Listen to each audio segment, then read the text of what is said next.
Hello, everybody. Welcome back to Horror Trans. I am Stephanie Bree. I'm a transgender woman. I talk about all things horror. And today we're doing Friday the 13th, Part 7, A New Blood.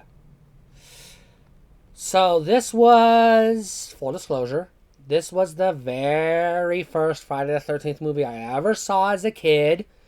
And this, I'm going to be honest, soured me on the Friday the 13th franchise. So I spent the next 25 years hating Jason, hating Friday the 13th, refusing to watch the movies. So you already know I don't like this movie, but let's get into the review so I can give you a recommendation and tell you if nostalgia is a bitch or not. So, can I be impartial? Let's find out. Alright, so this movie is the first kind of sort of soft reboot, kind of sort of sequel. We're finally, it's a slasher franchise, so we're at that point where we're acknowledging the previous movies, but we're also ignoring the previous movies, and we're doing something new. So, let's get that out of the way. So you have this girl who's got psychic powers who accidentally kills her dad, and then we flash forward to years later. She's at the same cabin where her dad died, and her mom is there, played by Susan Blue, the highlight of this movie. If you don't know who Susan Blue is, IMDb, Google. She's a legend. You need to know who she is. Anyways, get that out of the way.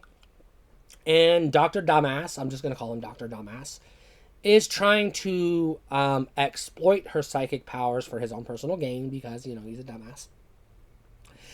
And teenagers show up, forgettable teenagers who are going to die in forgettable ways.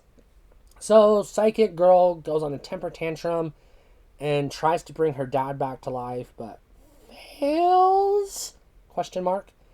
But accidentally brings Jason back to life instead because the supernatural superpowers are, close enough, I guess.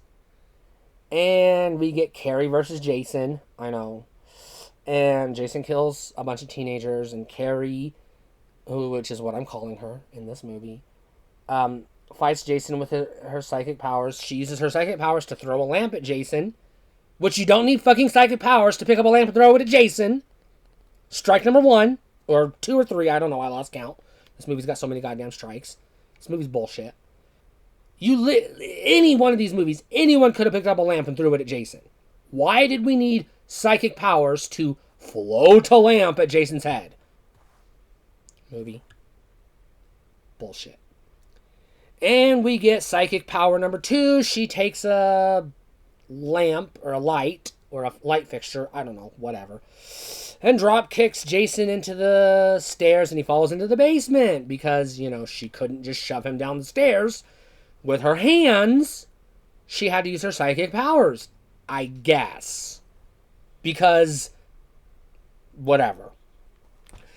And she uses her psychic powers again to throw a bunch of knives into Jason because she couldn't stab him with a knife without psychic powers. Apparently. This movie's bullshit. Literally everything she uses her psychic powers to do, you could do with your hands in any one of these movies. She didn't need psychic powers. It makes no goddamn sense. She electrocutes him. She sets him on fire. She stabs him. She throws things at him. And then her dad shows up at the end because apparently she did bring him back to life, kinda, sorta, and pulls Jason into the water, and because Jason can't swim, apparently, he dies.